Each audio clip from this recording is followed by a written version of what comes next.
Okay mga Ripa Pips, kay San Juan man karon, so nag-prepare ko og humba.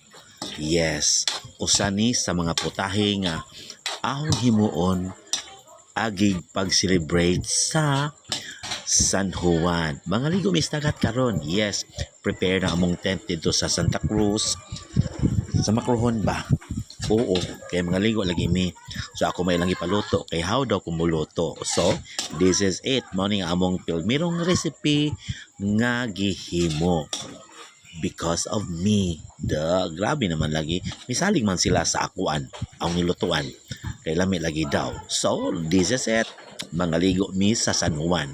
I-celebrate na mo sa Barangay Santa Cruz, Macrohon, Southern Leyte, together with my brothers and sisters, mga apo o mga pag-umangkon.